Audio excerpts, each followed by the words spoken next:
L'impact de la femme sur l'économie et le développement durable. Voilà le thème sur lequel j'aimerais ce soir partager avec toi. Par la grâce du Saint-Esprit, j'aimerais que Dieu prenne le contrôle de ce temps, que ce message puisse trouver une place dans ton cœur, dans ton esprit, que ce message puisse révolutionner une femme, que ce message puisse changer la manière de voir d'une femme, que tu vois les choses d'une manière différente après ce message. Que le Seigneur te bénisse. Le verset que j'ai retenu comme verset de référence et de base, c'est Proverbe 31, 10 à 25, Genèse 1, 24 à 28, Genèse 2, 15, Ruth 2, 1 à 8 et Ruth 2, 17 à 19. Que Dieu te bénisse. Bien-aimé dans le Seigneur, notre thème de ce soir a été tiré de Proverbe 31, 10. La Bible déclare qui peut trouver une femme vertueuse. Elle a bien plus de la valeur que les perles. Le cœur de son mari a confiance en elle et les produits ne lui feront pas défaut. Elle lui fait du bien et non du mal tous les jours de sa vie. J'aimerais très rapidement, au lieu de lire tout le passage, vous faire un peu comprendre le contexte de ce passage. Les commentateurs disent que ce chapitre de Proverbes, c'est la mère de Lemuel qui est en train de lui prodiguer de conseils. Dans ce passage, c'est une mère qui est en train de prodiguer des conseils à un fils qui est particulièrement un roi. Et cette mère est en train de lui parler, de lui montrer quel genre de femme il doit avoir. Quel genre de femme sur lequel il peut porter son choix quand il faudrait marier. Et lorsque vous lisez un peu plus bas, vous allez découvrir autant de critères que la mère de Lemuel est en train de décrire en ce qui concerne la femme vertueuse que son fils pouvait épouser. Ma prière ce soir est qu'une femme en ces lieux soit à l'image de cette femme qui est décrite dans Proverbe 31. Ma prière ce soir est qu'une femme en ces lieux soit réellement transformée en l'image de Proverbe 31. Très vite, j'aimerais définir quelques concepts avant que nous puissions évoluer dans mon message. Le premier concept que j'aimerais définir, c'est le concept impact. Que signifie le mot impact? L'impact peut être défini dans ce contexte comme étant l'influence, la conséquence, la répercussion, l'incidence, le retentissement ou la portée. Ce soir, je ne suis pas venue parler simplement à la femme qui est l'épouse d'un homme, mais je viens parler aussi à la jeune fille qui est une femme en devenir. Je viens parler à cette jeune fille qui demain deviendra femme. Je viens parler à cette jeune fille qui est déjà à l'âge du mariage, qui a déjà atteint la majorité. Voilà la femme à laquelle je viens parler ce soir. Le mot économie, comme vous le lisez, a été tiré du mot economia, qui signifie gestion de la maison ou du foyer. Étymologiquement, l'économie est l'art de bien administrer une maison, de bien gérer les biens d'une personne, puis par extension d'un pays. C'est cela l'économie.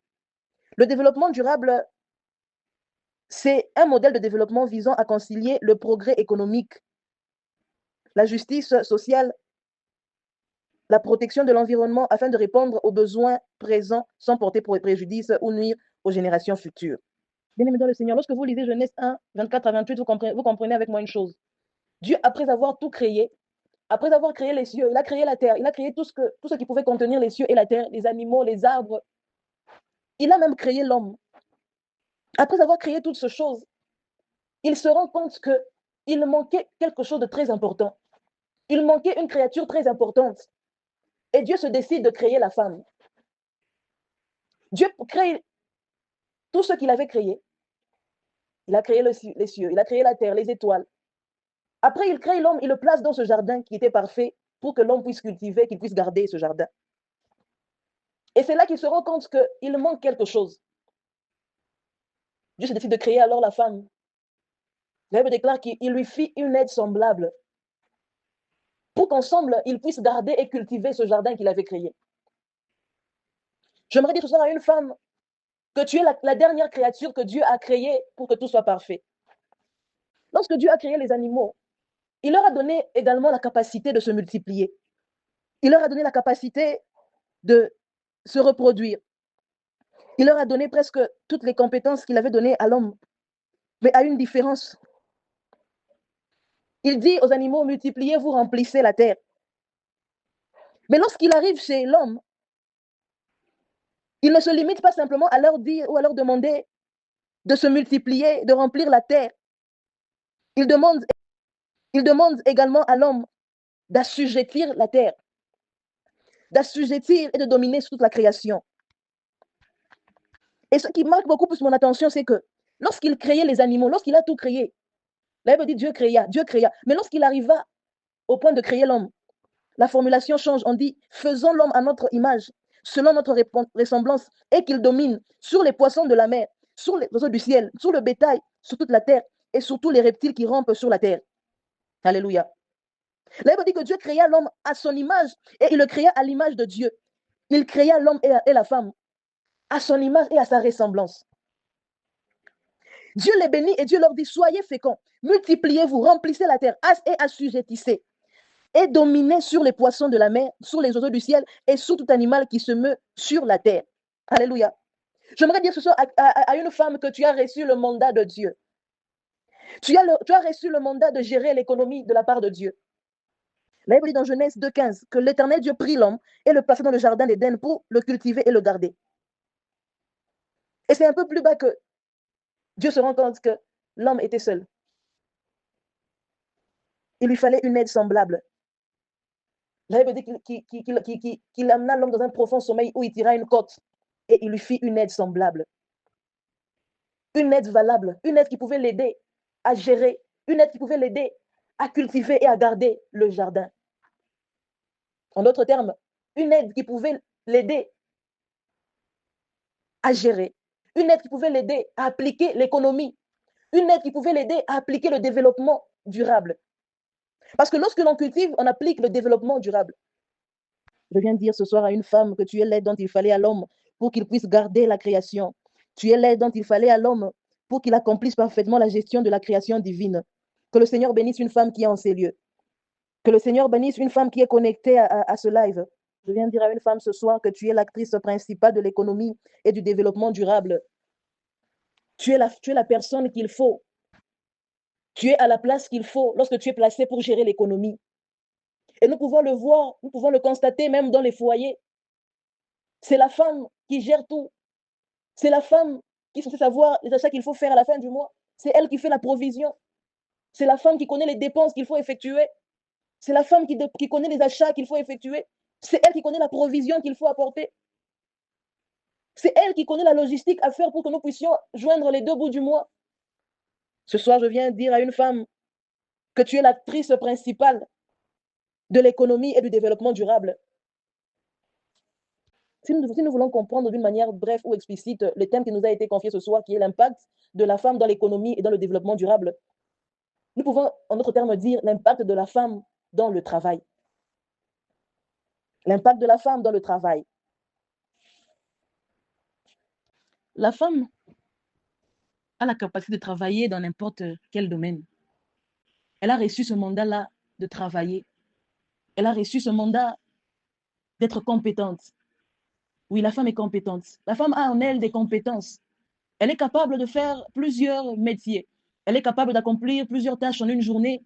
Elle est capable d'accomplir plusieurs tâches dans plusieurs domaines en une journée. Elle peut travailler au bureau, elle revient à la maison, elle travaille. Elle peut travailler aussi comme étant ministre de Dieu, toujours dans la même journée. Oui, femme, tu as en toi des potentiels. Tu as en toi une force qui t'a été donnée par Dieu. Oui, certes, la femme peut travailler dans plusieurs domaines, mais il y a deux domaines qui manifestent ou qui expriment mieux le travail qu'une femme peut faire.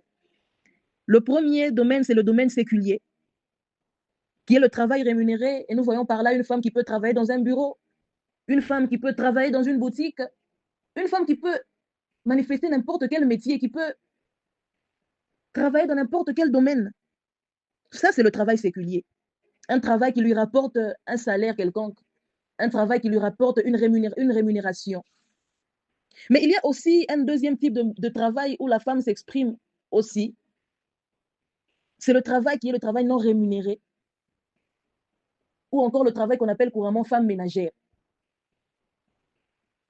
Alléluia. Femme ménagère ou encore femme au foyer, je peux dire femme au foyer. Ce soir, j'aimerais particulièrement d'abord ouvrir une parenthèse et parler à une femme qui s'appelle femme au foyer. Elle se dit femme au foyer parce qu'elle a un travail non rémunéré. Elle est à la maison du matin au soir. Elle s'occupe de la maison. Elle s'occupe de ses enfants. Elle s'occupe de son mari. J'aimerais te fortifier ce soir et te dire que tu n'es pas la moindre. Oui, tu n'es pas la moindre. Tu es une femme brave. Tu es une femme forte. Tu te lèves le matin avant l'aurore. Tu prends soin de ta famille.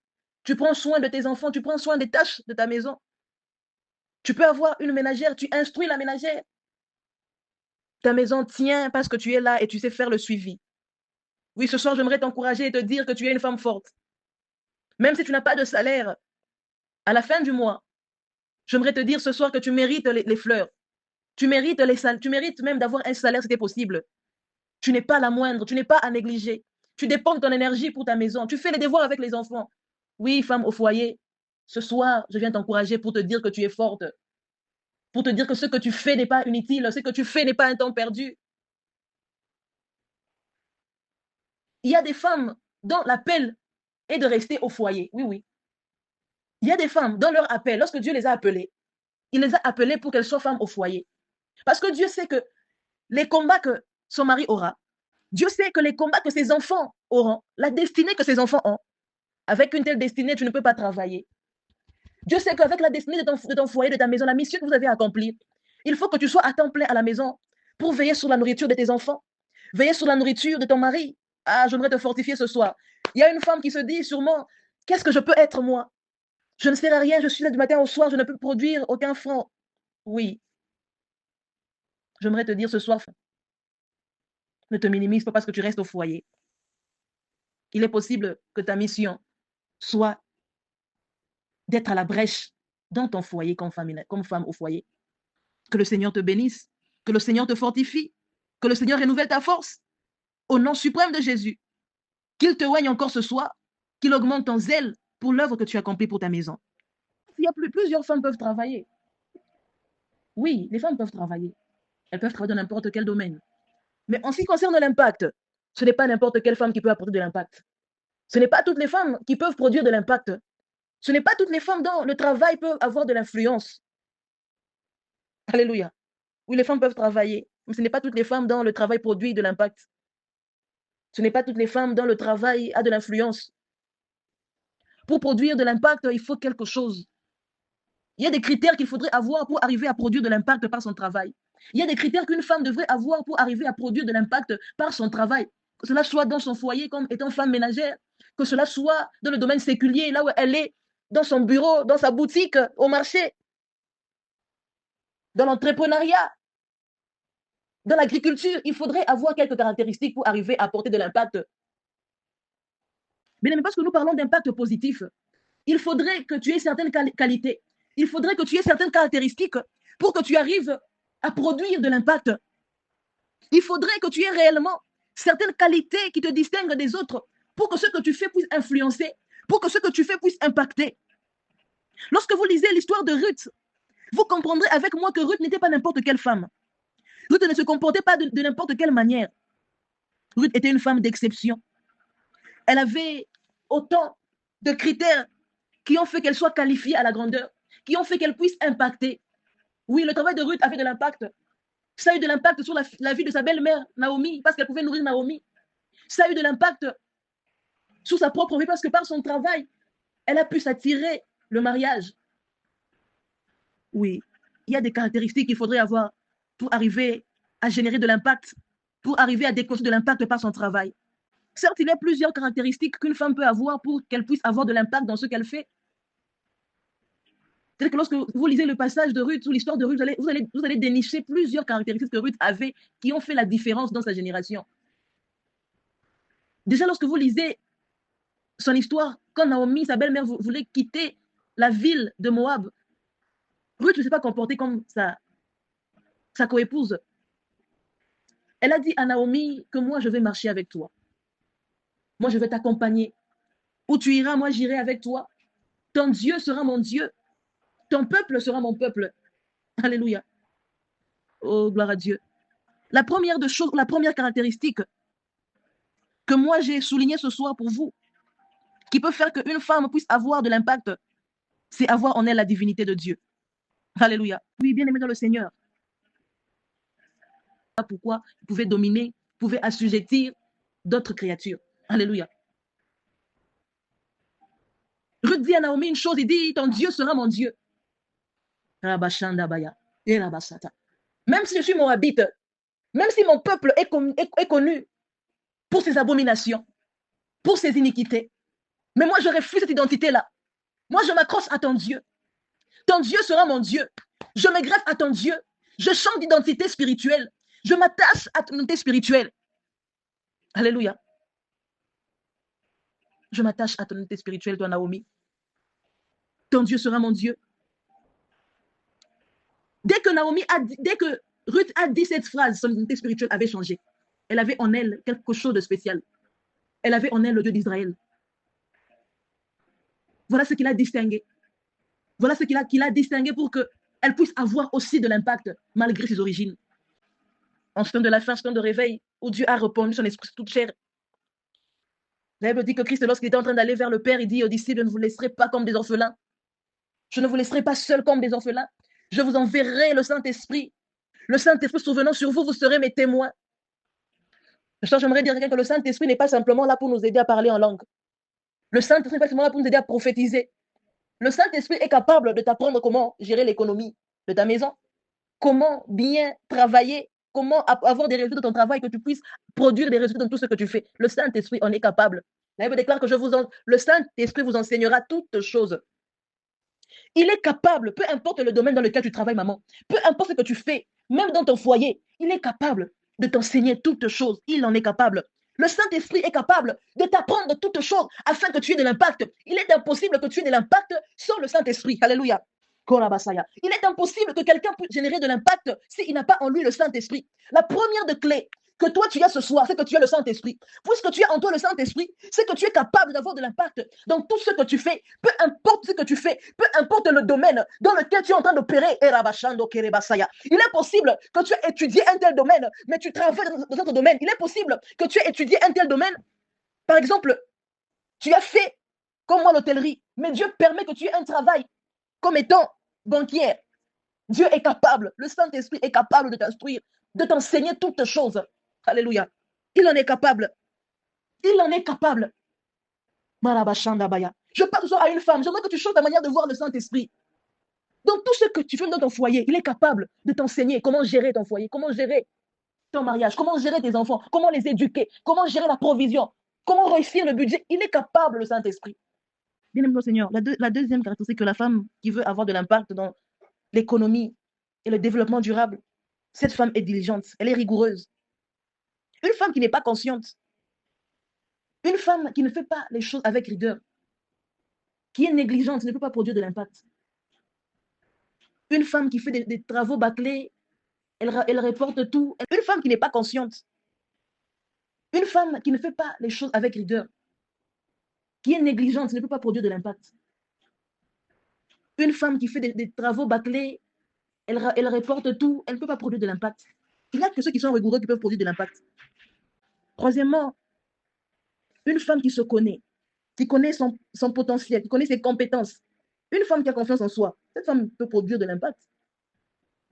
Il y a beaucoup de personnes qui n'arrivent pas à produire de l'impact parce qu'ils ne se connaissent pas. Ils ne connaissent même pas les projets que Dieu a forgés pour eux. Mais je connais les projets que j'ai forgés pour vous. Peut-être que tu es là, tu n'es pas venu au monde par hasard, maman. Tu as une mission à accomplir, tu as des potentiels, tu as un investissement de Dieu. Qui es-tu réellement? Qu'est-ce que Dieu dit de toi? Apprends à connaître qui tu es, tu pourras produire de l'impact. Tant que tu t'ignores, tant que tu ne sais pas qui tu es réellement, il est impossible que tu produises de l'impact. Je commence à atterrir en disant que oui, la femme est capable de produire de l'impact par ce qu'elle fait comme travail, mais elle produit de l'impact sur qui? Elle produira de l'impact, oui, mais sur qui? Qui sera bénéficiaire de cet impact, cette influence? Qui en sera bénéficiaire? La première bénéficiaire de cet impact, c'est elle-même, la femme. Celle qui produit même de l'impact, cette femme qui produit de l'impact, elle est la première bénéficiaire de l'impact qu'elle produit. Parce que son travail la rend autonome. Ça la rend autonome financièrement. Ainsi, étant autonome, elle peut résoudre quelques besoins de la famille, elle peut résoudre quelques besoins du foyer. J'ouvre une parenthèse ici pour dire à une maman qui est femme au foyer, maman, oui, tu es femme au foyer, mais cherche à créer ne fût-ce qu'une petite activité qui peut te permettre d'être autonome. L'autonomie te permettra de t'épanouir. Puisque le deuxième point, c'est l'épanouissement. L'économie ou l'impact de l'économie, l'impact de la femme sur l'économie et sur le développement durable, ça la rend elle-même autonome. Ça la rend elle-même épanouie. Ça abolit en elle les stéréotypes. Ça abolit en elle les complexes, les frustrations, les préjugés. Beaucoup de couples sont en train d'avoir des problèmes par-ci, par-là, des petits problèmes parce que la femme est frustrée étant au foyer. Maman, tu es au foyer. Crée-toi une petite activité qui te rend autonome. La femme gère presque 80% des dépenses du foyer. Lorsque la femme travaille, en tout cas, cette femme-là peut aider à stabiliser son foyer. Elle aide son foyer à être stable. Lorsque une femme a une source de revenus, bien qu'elle est au foyer, bien qu'elle est femme au foyer, mais peut-être quelque part, elle vend même des pagnes. Quelque part, elle vend les épices. Quelque part, elle a une petite activité là qu'elle fait. Ça stabilise le foyer. Ça lui permet de faire de petites dépenses. Toi, même pour payer le cadeau de papa pour son anniversaire, il faudrait que tu puisses prendre dans son argent. Maman, cherche à te débrouiller. Fais quelque chose pour stabiliser ton foyer. Tu as des grandes filles qui sont adolescentes, je m'excuse. Pour payer leur bonne unique, il faut que tu puisses demander à leur papa, maman, crée-toi une petite activité. Une femme qui travaille rend son foyer stable. Troisièmement, une femme qui travaille a de l'impact sur son église parce qu'elle devient l'une des partenaires de l'église. Ça stabilise le foyer, ça lui permet de faire de petites dépenses. Toi, même pour payer le cadeau de papa pour son anniversaire, il faudrait que tu puisses prendre dans son argent. Maman, cherche à te débrouiller, fais quelque chose pour stabiliser ton foyer. Tu as des grandes filles qui sont adolescentes, je m'excuse. Pour payer leur bonne unique, il faut que tu puisses demander à leur papa, maman, crée-toi une petite activité. Une femme qui travaille rend son foyer stable. Troisièmement, une femme qui travaille a de l'impact sur son église parce qu'elle devient l'une des partenaires de l'église. Elle devient celle qui répond aux appels de fonds. Elle peut répondre aux besoins sociaux de l'église.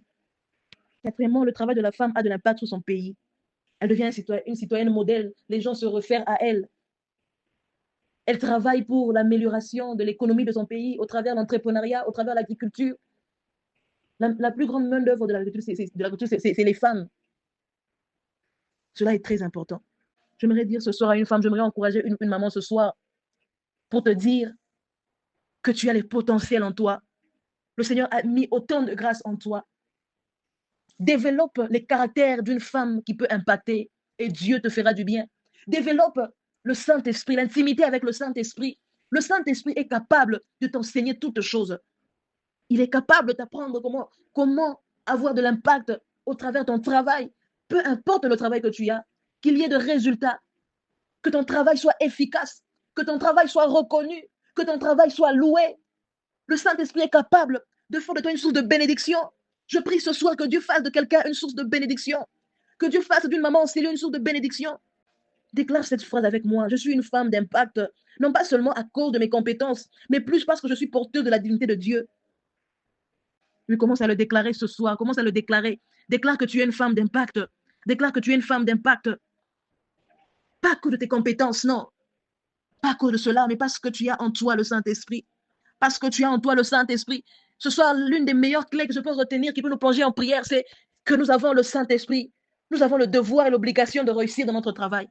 Élève ta voix et commence à prier là où tu es. Qu'une maman commence à prier. Qu'une femme commence à prier. Qu'une femme commence à déclarer ces choses au nom de Jésus.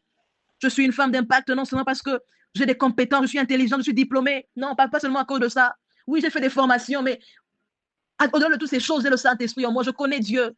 Je connais le potentiel qu'il a mis en moi. Je connais la mission pour laquelle il m'a envoyé sur terre. Je ne suis pas là par hasard. J'ai une mission à accomplir. J'ai une mission à accomplir. Il a des projets à accomplir au travers de moi. Il doit révéler sa gloire au travers de moi. Il veut faire de moi un témoin. Alléluia.